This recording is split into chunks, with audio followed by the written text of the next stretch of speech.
التمسك بكتاب الله وسنة رسوله والدعاء إلى الهدى والدلالة على الخير ابتغاء وجه الله ومرضاته وقربه وثوابه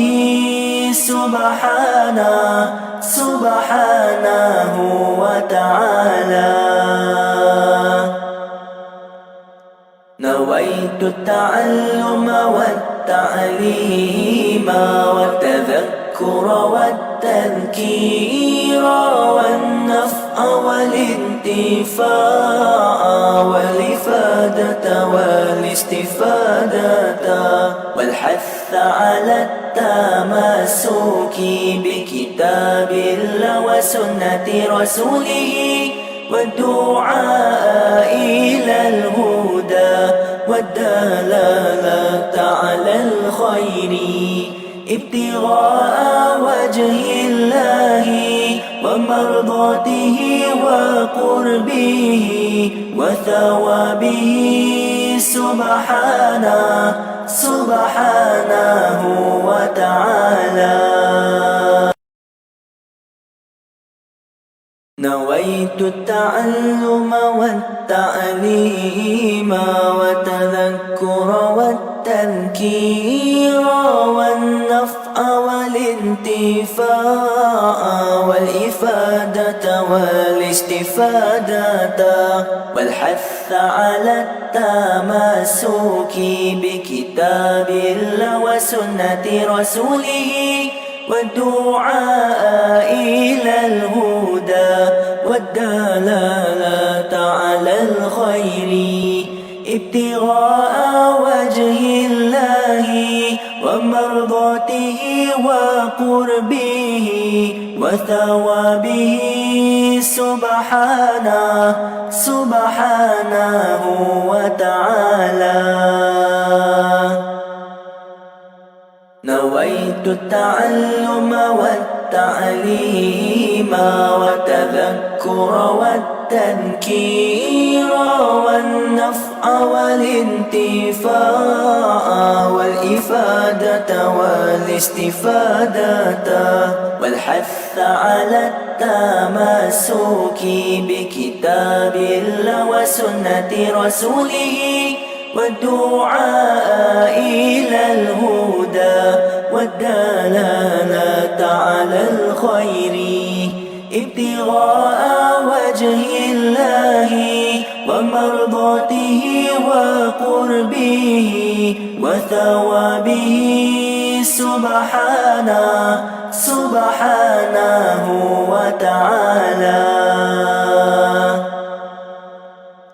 نويت التعلم والتعليم والتذكر والتذكير والنفع والانتفاع والإفادة والاستفادة والحث على التمسك بكتاب الله وسنة رسوله والدعاء إلى الهدى والدلالة على الخير ابتغاء وجه الله ومرضاته وقربه وثوابه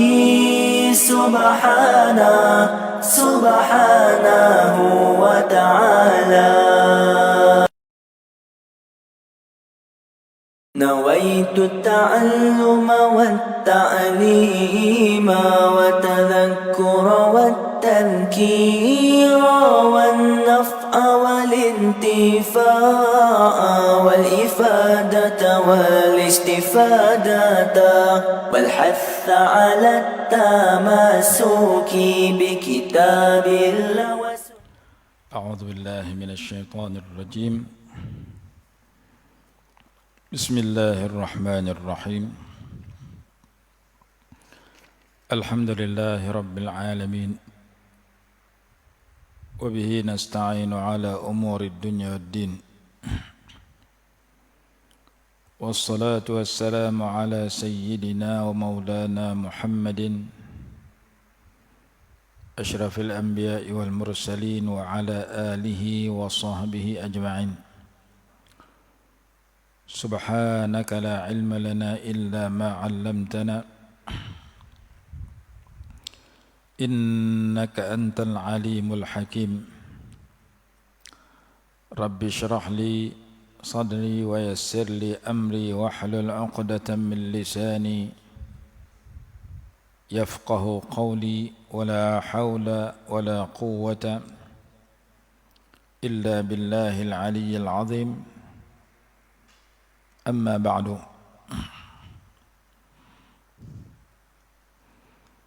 Kita telah bicarakan tentang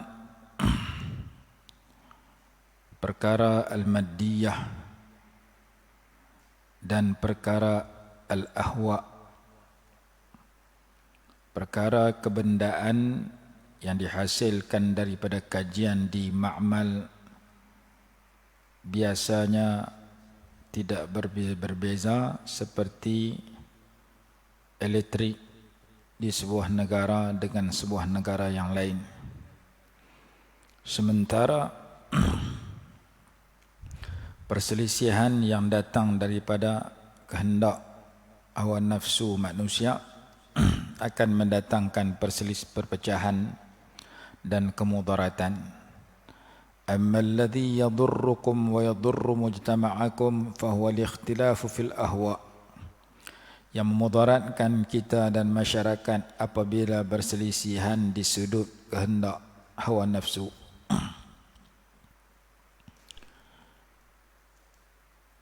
Apabila manusia memiliki al-ittifaq fil maddiyat wal ikhtilaf fil ahwa, kesepakatan dalam kebendaan dan berselisihan di dalam kehendak hawa nafsu, maka perselisihan itulah yang akan merosakkan kehidupan. Kalau perselisihan dalam perkara yang dibenarkan oleh syarak seperti perselisihan dalam perkara furu', dalam ahkam fiqhiyah, perselisihan antara 4 mazhab yang tu amrun masyru', perkara yang ada dalam syariat dan dibenarkan oleh syariat. Tapi perselisihan di dalam kehendak hawa nafsu yang bercanggah dengan panduan syarak, itulah yang ditentang oleh syarak. Jadi supaya kehidupan manusia istiqamah, maka Allah Subhanahu wa taala mendatangkan keputusan yang perlu dipegang di dalam isu-isu yang berkaitan dengan kehendak hawa nafsu manusia. Sebagai contoh, masalah isu at-tabanni. At-tabanni ini bab anak angkat. Orang dulu ambil anak angkat, buh nama bin depa. Ambil anak angkat, buh nama bin ayah angkat. Senang buat kerja lagu tu. Apabila datangnya ajaran syarak, apabila turunnya Al-Quran ayat 37 Suratul Ahzab, Allah Subhanahu wa taala memutuskan satu hukuman, iaitu tidak boleh membinkan anak angkat kepada bapa angkat. Likai la yakuna 'alal mu'minina harajun fi azwaji ad'iyaihim. Kita dah cerita dulu, apabila kita bela anak angkat, satu amalan yang mulia. Sekiranya anak angkat tu kita bela kerana kita nak jaga dia. Mungkin mak ayah dia susah, mungkin ayah dia mati dah, dia anak yatim, mak mati, kita ambil bela anak angkat. Sekadar kita bagi kepada dia wang ringgit untuk mengaji sekolah, kita bagi makanan, pakaian kepada dia macam anak kita sendiri, hukum dia sunat, bagus. Kerana kita membantu seorang budak yang mungkin mak ayah tak tahu di mana, yang mungkin mak ayah dia dah mati, yang mungkin kena adik-beradik kita yang susah, maka kita bela dia dalam bentuk keperluan makan minum, keperluan pakaian, keperluan pengajian macam anak kita sendiri. Itu adalah amalan yang mulia. Yang tak boleh membinkan anak tu kepada kita, kerana dia bukan anak kita. Yang tak boleh kita mendedahkan aurat kita kepada dia setelah dia sudah dewasa, kerana dia orang asing dengan kita, macam orang luar, bukan macam anak kita sendiri. Jadi ambil nak dapat pahala, jadi dosa kalau piduk buh bin nama pak dia, yang pak angkat tu. Kalau duk meletakkan macam anak kita sendiri di sudut aurat, di sudut pusaka dan sebagainya, mereka tak boleh terima pusaka. Kalau kita bagi hebah masa hidup tu boleh. Jadi oleh kerana zaman orang Arab dulu ada membinkan orang anak kepada pak angkat, maka ayat Quran turun melarang membinkan anak angkat kepada pak angkat. Dibicarakan di dalam surah Al-Ahzab. Kita orang Melayu zaman belakang itu pun ada, wallahu alam. Zaman pak kita, Tok Wan kita dulu ada juga ambil anak angkat, membinkan kepada pak angkat. Lah mungkin kurang sikit. Haram membinkan anak angkat kepada pak angkat, kerana dia memberi kesan kepada pusaka. Kalau dia bin pak dia, pak angkat tu, ini pak angkat mati, dia boleh terima pusaka. Pasal dalam surat beranak bin pak tu. Sedangkan dia tak layak terima, dia bukan ahli waris. Dia memberi kesan juga kepada perkahwinan. Kalau anak angkat tu lelaki, bin kepada pak angkat, besok-besok adik dia perempuan, anak-anak kepada pak angkat tu perempuan, nak kahwin, pak angkat dah mati, abang tu akan jadi wali. Sedangkan dia bukan abang yang sebenar, dia anak angkatnya. Tapi kerana bin pak, orang tengok dalam surat beranak, dalam pasport, bin pak, surat beranak dalam kad pengenalan, lalu dia kata seorang abang ada jadi wali, padahal bukan abang dia, abang angkatnya. Jadi perkahwinan si perempuan, adik perempuan tidak sah, kerana yang jadi wali itu abang angkat, bukan abang betul. Kalau anak angkat tu perempuan, bila mai nak kahwin, orang akan cari pak lah jadi wali. Tengoklah surat beranak dalam kad pengenalan, bin si fulan, bin pak angkat. Sedangkan itu bukan pak betul, pak angkat. Pak angkat jadi wali, anak angkat dia menikah, tak sah juga. Jadi kalau bin kepada anak angkat, bab pusaka tak betul, dia akan makan pusaka bukan hak dia. Dia mati, pak angkat makan pusaka dia. Pak angkat mati, mak angkat mati, dia makan pusaka mak pak angkat dia. Dan kalau bab perkahwinan juga jadi masalah, kerana orang yang bukan layak jadi wali akan jadi wali, kerana dilihat kepada surat beranak dan pak dan kad pengenalan. Maka haram membinkan mak anak angkat kepada pak angkat. Kalau ada kena ubah. Kena ubah, pi ke pejabat pendaftaran, minta tolong ubah. Kerana hukum dia haram. Jadi kalau ikut kehendak manusia saja dia nak tutup daripada budak tu tahu kata dia anak angkat, supaya budak tu tak malu besar-besar esok ni pak dia betul, ni mak dia betul, dia bin pada kecil-kecil kepada mak ayah angkat tu.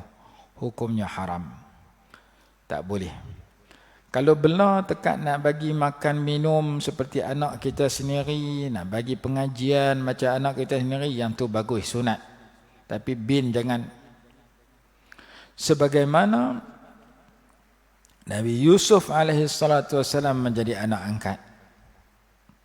Setelah abang-abang dia tahu dia dalam telaga, diambil oleh seseorang, dijual dengan harga murah, yang beli dia tu jadi pak angkat kepada Nabi Yusuf AS. Begitu juga Nabi Musa pernah jadi anak angkat kepada Fir'aun. Fir'aun tu pak angkat Nabi Musa. Mak angkat dia Asiah. Asiah yang beriman, Fir'aun tak beriman. Walaupun Nabi Musa ni dibela dalam istana Fir'aun, tapi Nabi Musa tak ikut Fir'aun apabila Fir'aun tak ikut Allah Ta'ala. Nabi Musa ajak Fir'aun beriman. Fir'aun tak mau beriman. Nabi Musa tak ikut Fir'aun. Jangan kita kata, oh, pak angkat ni berjasa kepada anak angkat tak ikut pak angkat. Kalau pak angkat tak betul, mana boleh ikut? Begitu juga dalam surah Al-Mumtahanah, kalau tak silap, berlaku peperangan Badar. Anak nak bunuh pak, pak nak bunuh anak. Pasal seorang mukmin, seorang musyrik. Sayyidina Abu Bakar radhiyallahu anhu menjadi tentera kepada Nabi SAW dalam perang Badar. Cari anak dia yang menjadi tentera kepada musyrikin Mekah. Kalau tak silap anak dia nama Abdul Rahman. Abdul Rahman tengok pak dia lari. Kalau tak lari, pak dia nak bunuh dia. Dia tak mau lawan dengan pak dia. Takdir Allah, dia tak terbunuh dalam peperangan Badar. Lepas tu dia dapat petunjuk, dia masuk Islam. Kalau tidak, dia kena. Sebab Sayyidina Abu Bakar beriman, anaknya tidak beriman pada ketika itu. Begitu juga seorang anak yang beriman membunuh bapa dia yang tidak beriman. Mus'ab bin Umair ke siapa? Salah seorang sahabat membunuh bapaknya kerana bapaknya menentang Nabi Muhammad SAW. Jadi Allah Subhanahu wa taala mengajarkan kepada kita, bukan dekat pak angkat, anak angkat, mak ayah sendiri pun kalau tak beriman, bahkan menjadi kafir harbi, perlu ditentang. Tapi kalau mak ayah kita tak beriman tapi bukan kafir harbi, kita kena hormat dia. Yang itu dalam ayat lain pula, cerita Sayyidatuna Asma radhiyallahu anha yang didatangi oleh ibunya yang belum beriman. Dia nanti saya nak tanya Rasulullah, boleh tak sambut mak dia, hormat mak dia yang belum masuk Islam? Maka turun ayat, tak boleh derhaka kepada mak ayah walaupun mereka bukan Islam, selama mereka tidak mengajak kepada kekufuran, mereka tidak memerangi Islam. La ta'ata li makhluqin fi ma'siyatil khaliq. Kalau mereka mengajak kepada dosa, yang tu tak boleh taat. Seorang sahabat lagi nama Sa'ad ibn Abi Waqqas radhiyallahu anhu, setelah dia masuk Islam, mak dia ataupun ayah dia kata, aku tak mau makan, nak buat mogok lapak. Hang kalau tak keluar daripada Islam, balik ke agama ahli Mekah, agama musyrikin Mekah, aku nak mati kebuluran dan kelaparan. Buat mogok lapak. Dia seorang yang dapat iman yang mantap. Dia kata kepada ibu dia yang berkata sedemikian ataupun bapa dia. Dia kata kat mak dia, mak kalau mati hidup balik, mati hidup balik, ada 100 nyawa pun saya tak akan murtad daripada Islam. Mak dia tengok anak dia ni ketegak tak mau keluar daripada Islam. Mak dia tak jadi mogok lapak makan balik. Maka ayat Quran datang tentang mak ayah ni kalau mengajak kepada benda baik kita kena patuh, kalau mengajak kepada benda dosa, benda kufur, haram patuh.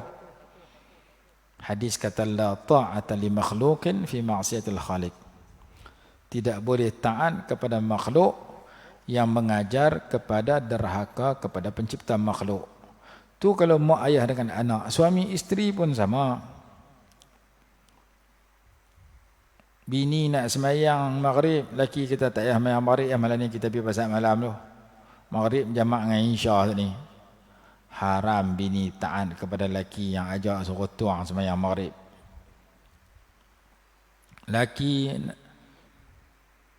Bini nak makit semayang subuh, laki kita tak payah semayang subuh esok lah pukul 8 semayang. Haram juga.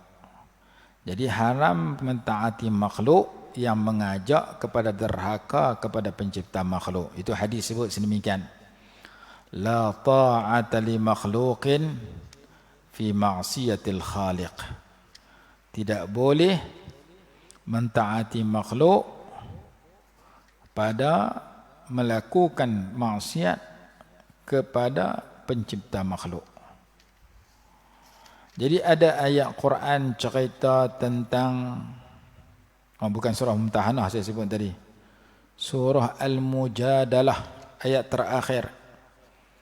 La tajidu qauman yu'minuna billahi wal yawmil akhir yawadduna man haddallaha wa rasulahu walau kanu aba'ahum aw abna'ahum aw ikhwanahum aw ashiratahum.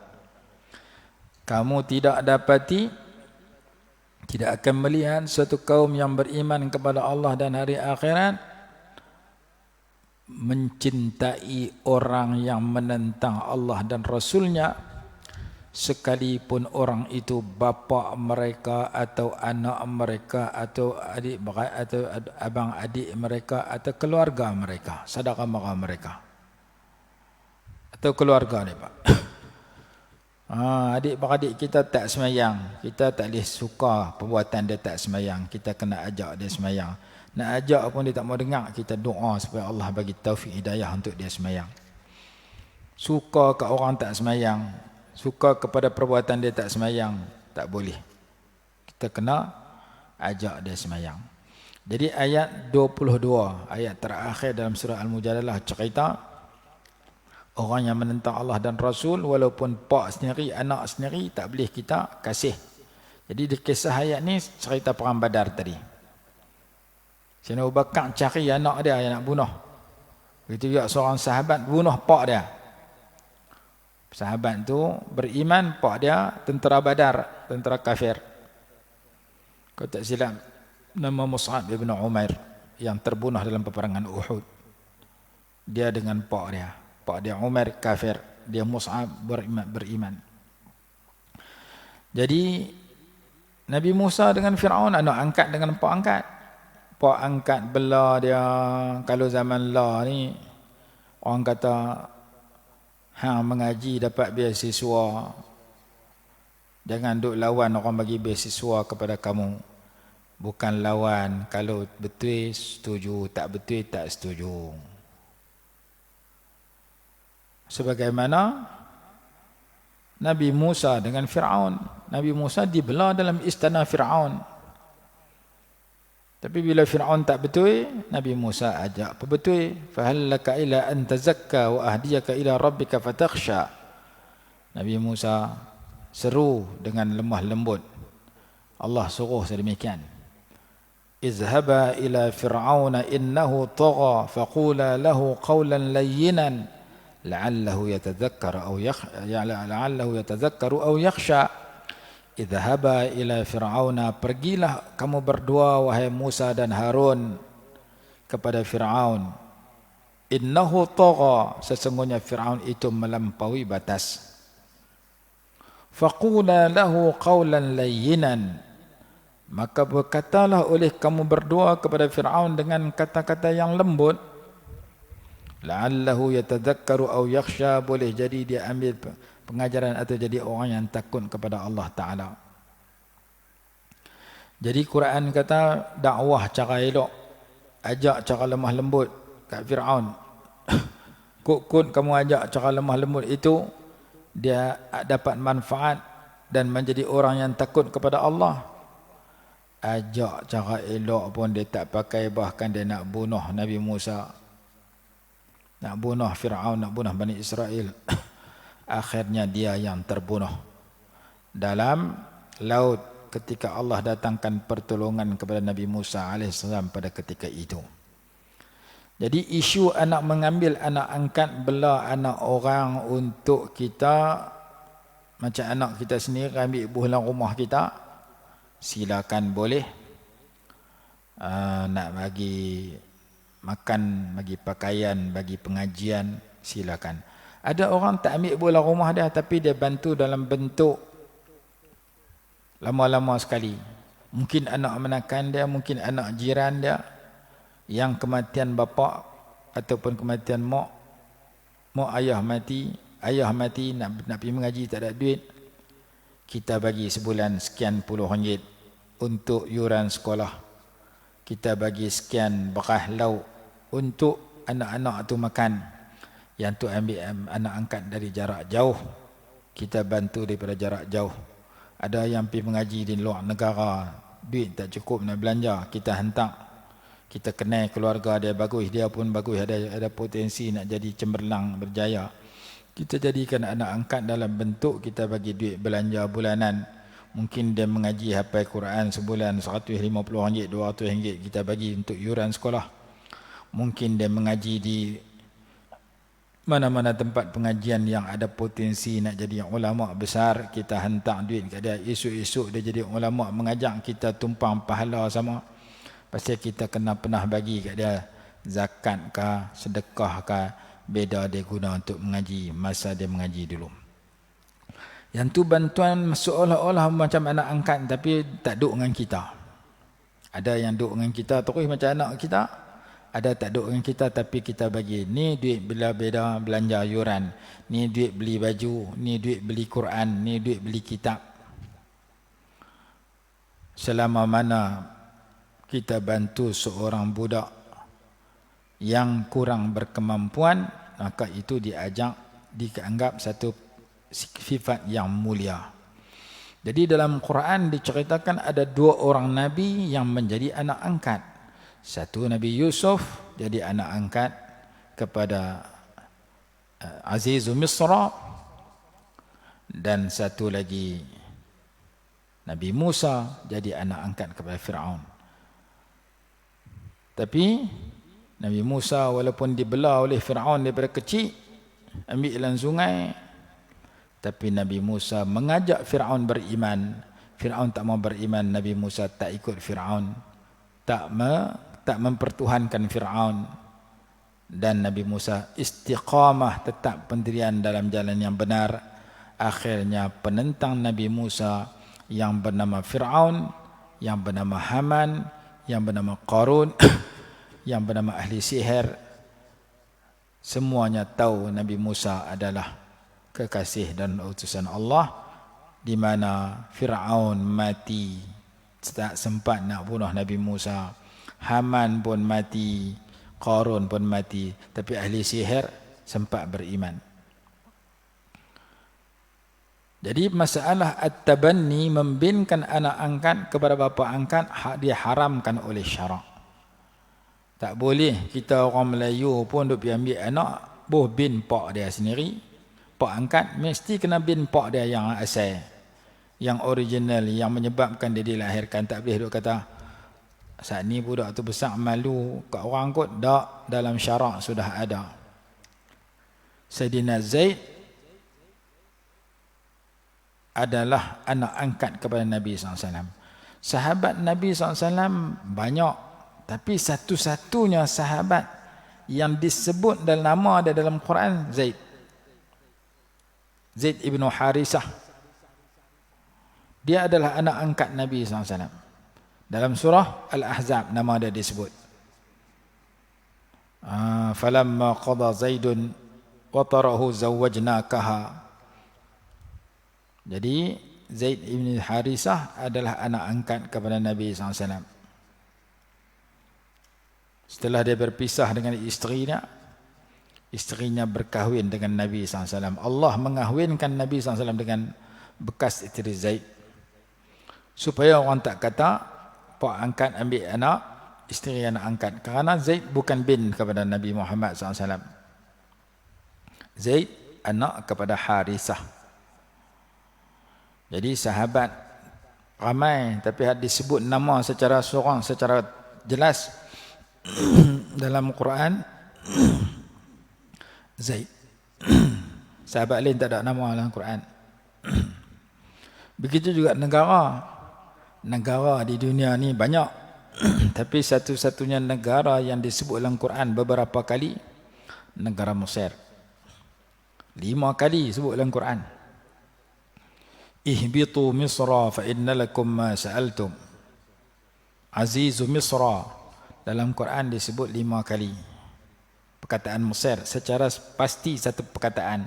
Secara sebaliknya, secara perkataan yang maksud sebaliknya, maksud tersirat lagi banyak. Ada lagi lebih daripada itu. Seperti kawasan Al-Fayyum, kawasan Tasik Qarun. Dalam suratul Qasas cerita Qarun itu ditelan oleh bumi. Qasafna bihi wa bidarihi al-ard. Kami telan dia dengan suruh bumi, telan dia dengan istana dia, dengan pengikut dia semua kena telan bumi. Tempat tu di mana? Di Mesir. Apa nama kawasan tu? Al-Fayyum. Sampailah dah. Kalau orang pergi Mesir, orang Malaysia pergi Mesir, ada yang pergi mengaji, ada yang singgah buat umrah. Pergi Mesir, pergi buat umrah, singgah di Mesir 5 hari. Mereka bawa pergi melawat. Satu tempat, piramid tu sudah tentu dah pergi melawat. Satu tempat lagi, nama dia Al-Fayyum. Orang timbul persoalan. Ada satu kitab saya baca. Macam mana zaman lah 1400 tahun lebih dah boleh wujud dakwaan ini rambut Rasulullah SAW. Sedangkan dah 1400 tahun dah Rasulullah wafat. Macam mana rambut Rasulullah boleh ada sampai lah, takkan tak reput kot.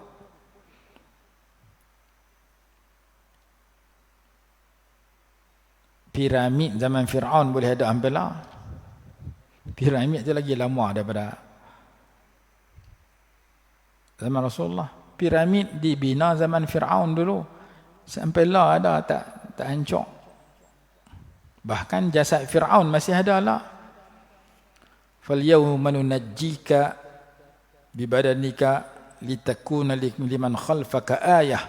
Hari ini kamu selamatkan jasad engkau, wahai Fir'aun, supaya dia menjadi tanda kepada orang selepas engkau. Fir'aun yang mati dalam laut, jasad dia ditemui dan dijaga di satu, disimpan di satu muzium. Nama dia muzium apa? Nama apa? Muzium Fir'aun. Muzium tu ada jasad Fir'aun. Saya biasa masuk muzium tu. Muzium tu terletak di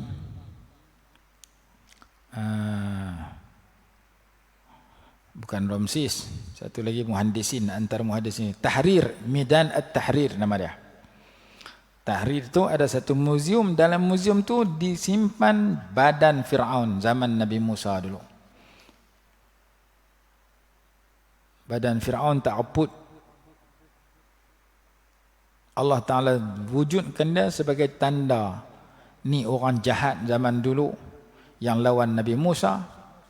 Allah Ta'ala bagi jasad dia dapat diketahui dan dilihat oleh orang yang pergi di sana. Dan dalam satu kitab kata, apabila orang timbul rambut Rasulullah ni betul tak betul, Rasulullah ni ada di Turki, di muzium di Turki. Ada lagi sebahagian orang dakwa semakin betul tak betul, wallahu alam. Cuma ada orang buat kajian. Nabi SAW ni kalau duduk tengah panas tidak ada bayang. Kerana baginda cahaya, cahaya bertemu cahaya, tak ada bayang. Di antara perkara istimewa yang Allah anugerah kepada Nabi SAW, Rasulullah duduk tengah panas tak ada bayang. Kita duduk tengah panas ada bayang. Jadi bila orang kata ni rambut Rasulullah, ni bukan rambut Rasulullah, ada orang buat kajian, ambil rambut Rasulullah tu tak tengah cahaya, tak tengah panas. Tengok-tengok tak ada bayang sungguh. Betul rambut Rasulullah. Rambut kita letak ada bayang, badan kita duduk tengah panas ada bayang. Ada satu kitab sebut semikian, kalau tak silap kitab tajuk dia Tabarrukus Sahabah. Sahabat mengambil berkat daripada kesan Nabi SAW. Dalam kitab Fiqhus Sirah Lil-Buti disebutkan hadis sahih bagaimana isteri Nabi SAW nama Ummu Salamah radhiyallahu anha, apabila Nabi SAW sudah wafat, dia ambil rambut Rasulullah, disimpan. Siapa-siapa sahabat yang sakit, dia rendam dalam air bagi minum. Ambil berkat rambut Rasulullah, air bekas rambut Rasulullah, buat ubat. Dilakukan oleh isteri Nabi SAW sendiri dengan para sahabat yang lain. Hadis sahih disebutkan di dalam kitab Fiqhus Sirah Lil-Buti. Rambut Rasulullah. Seorang lagi sahabat nama Sayyidina Khalid Al-Walid Ibn Al-Walid radhiyallahu anhu, dalam satu peperangan dia melilau rata, pi sana pi sini, mencari sesuatu yang hilang. Orang kalau benda dia hilang, dia tak boleh duduk tak syok, duduk tak sedap hati, dia cari duit hilang ke, pasport hilang, kad pengenalan, dompet duit hilang, kunci kereta hilang, cari rata, jumpa orang pun tak mau senyum dah. Pasal tang mana anak hilang, cari. Maka cerita Zaid ibn al-Khalid radhiyallahu dalam satu perangan melilau cari. Orang tanya cari apa? Cari songkok dia, lebay dia, topi dia pakai masa perang. Topi buruk lah, tapi cari melilau rata. Bagi mereka cari topi lain lah, buruk dia cari apa? Tak kena cari jumpa lega. Pasal apa dia cari topi dia? Kerana di dalam topi dia itu dia letak rambut Nabi SAW. Setiap kali dia masuk perang, dia tak pernah kalah berkat rambut Rasulullah di dalam topi dia. Rasulullah buat umrah, buat haji ataupun umrah, cukur rambut, bagi ke dia bahagian nasiyah, bahagian ubun, bagi ke dia. Orang lain dapat juga. Rambut Rasulullah kan banyak. Kau ni dapat seorat, kau ni dapat 2 orat, pakat berbahagi di kalangan para sahabat. Yang terima anak bapak atau mati, pi ke anak mati, pi ke cucu, jadi macam pusaka. Maka ada yang kata dipelihara sampai hari ini. Ada yang diletakkan di muzium, ada yang dipelihara oleh orang-orang tertentu sampai hari ini. Jadi ada orang kata tak logik rambut Rasulullah boleh ada sampai lah, yang tu fikir cara akal. Ada orang kata ada bukti dia, tanda kata rambut Rasulullah ada sampai lah. Dalam sebuah kitab sebut rambut itu diletak di tengah cahaya, diletak di tengah panas atau di tengah cahaya. Apabila tidak ada bayang, betul ini rambut Rasulullah. Kerana Nabi SAW sendiri tidak ada bayang. Kita wallahualam kita tak pernah tengok. Cuma kita dengar klip-klip video yang dihantar, yang petikai. Tak mungkin, tak logik, benda dah 1400 tahun boleh ada sampai lah. Lalu kita buka kitab, ulama kata masih ada rambut Rasulullah kerana telah dibuat ujian dan ditemui ianya benar. Seperti dalam kitab yang saya sebut tadi. Kalau dia kata lama dah tu, piramid lagi lama. Piramid ada sampai lah, tak hancur apa-apa. Piramid zaman Firaun dulu ni. Firaun pun Allah Ta'ala kehendak dia, jasad dia sampai lah ada. Jadi kita dapati bahawasanya kisah yang kita bacakan iaitu masalah at-tabanni, ambil anak angkat boleh. Kalau untuk membuat kebaikan kepada anak angkat itu, seperti kita kata bagi saraan dalam bentuk makanan, minuman, pakaian, pengajian dan sebagainya. Bahkan nak ambil duduk dengan kita pun boleh, nak kena jaga aurat. Baik itu, kalau tak boleh jaga, payah. Dengan kita anggap anak angkat macam anak kita sendiri. Ada orang tanya Macam mana nak bagi anak angkat tu jadi macam anak kita? Kalau kita ambil tu anak orang, suami isteri kahwin tak dapat anak, tapi nak bela anak angkat, nak bagi anak tu menjadi macam anak dia sendiri. Kita tengok anak tu lelaki ke perempuan. Kalau anak tu perempuan, nanti besar jadi masalah dengan pak angkat. Kalau anak tu lelaki, nanti besar jadi masalah dengan mak angkat, sebab dia orang asing. Maka kalau anak itu anak perempuan, nak elak jadi masalah dengan pak angkat, tengok pak angkat tu ada tak kakak dia ataupun adik perempuan dia yang sudah ada anak. Tengok ada. Maka bagi budak tu kita ambil umur kecil, umur 2 tahun ke bawah. Mungkin kita boleh ambil umur seminggu, umur sehari, umur 10 hari, umur sebulan, umur setahun, tak kira. Bagi kak kepada bapa angkat ataupun adik perempuan kepada budak angkat, bagi menyusu budak tu 5 kali kenyang. Maka dia jadi anak susuan kepada kakak, kepada bapa angkat itu.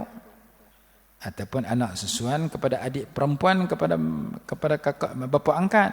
Maka bapa angkat jadi pak menakan susuan. Pak menakan susuan macam pak sendiri. Tu kalau anak tu perempuan. Kalau anak angkat tu lelaki, cari kakak kepada mak angkat. Ataupun adik perempuan kepada mak angkat. Suruh menyusu 5 kali kenyang. 5 kali menyusu dalam waktu yang berbeza. Maka dia jadi anak susuan kepada kakak mak tu.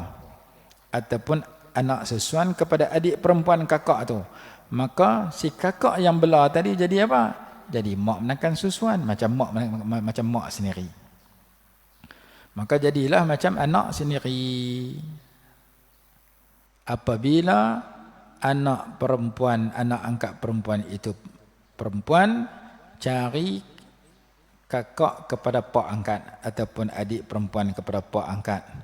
Kalau anak perempuan, anak yang menyusu itu anak lelaki, dia akan jadi masalah dengan mak angkat masa akan datang. Bagi kak kepada mak angkat ataupun adik perempuan pada anak mak angkat menyusu. Oh, kalau mak angkat tu boleh menyusu sendiri, dia pergi ke jumpa doktor cucuk hormon, menyebabkan keluar susu, dia boleh bagi minum susu 5 kali kenyang kepada budak tu. Apakah jadi anak susuan dia? Ya, jadi anak susuan dia. Kata dalam kitab yang dikarang oleh Dr. Hasan Hito, seorang ulama Syria yang buka universiti di Indonesia. Dia buka universiti mengajar di Indonesia, mengaji 4 tahun. Seorang mengaji di Syria. Ada kawan-kawan kita daripada Derang hantar pergi mengaji sana. Dia nama Syekh Hasan Hito karang satu kitab, tajuk dia Al-Imta' fi Ahkamir Radha'. Dalam kitab tersebut diceritakan sekiranya seorang bayi umur 2 tahun ke bawah menyusu kepada seorang perempuan, walaupun perempuan itu anak dara, walaupun perempuan itu belum berkahwin ataupun sudah berkahwin, perempuan tu makan ubat ataupun cucuk hormon menyebabkan keluar susu, dan susu itu diberi minum kepada anak kecil tersebut sebanyak 5 kali dalam waktu yang berbeza, lalu dia jadi anak susuan kepada perempuan itu walaupun perempuan itu tidak berkahwin. Susu mai daripada ubat yang dimakan oleh perempuan itu ataupun hormon yang diinjek oleh seorang doktor. Jadi sama ada dia ambil anak angkat tu bagi kak dia menyusu ataupun adik perempuan dia menyusu, ataupun perempuan mak angkat tu sendiri menyusu dengan bantuan ubat-ubatan yang diberi oleh doktor, maka apabila 5 kali menyusu maka sudah menjadi anak angkat dengan syarat budak itu menyusu ketika berumur kurang daripada 2 tahun sebagaimana dibicarakan dalam bab Ar-Radha'. Jadi membelah anak angkat satu perkara yang baik, menyara anak angkat satu perkara yang baik. Yang tak baik bila bin anak angkat kepada pak angkat Yang tak baik bila tak jaga aurat ketika berhadapan dengan anak angkat yang sudah dewasa. Anak angkat kecil umur sebulan 2 bulan tak apa, nanti dah besar macam orang lain dah. Ketika itu aurat kena dijaga kerana dia bukan anak dia sendiri tapi anak angkat sahaja. Wallahu alam. Kita sambung besok. Bismillahirrahmanirrahim. Alhamdulillahirabbil alamin. Wassalatu wassalamu ala sayyidina Muhammad wa ala alihi wa sahbihi barik wa sallim. اللهم انفعنا بما علمتنا وعلمنا ما ينفعنا وارزقنا علما ينفعنا برحمتك يا أرحم الراحمين. ربنا آتنا في الدنيا حسنة وفي الآخرة حسنة وقنا عذاب النار. صلى الله على سيدنا محمد وعلى آله وصحبه وسلم. الحمد لله رب العالمين.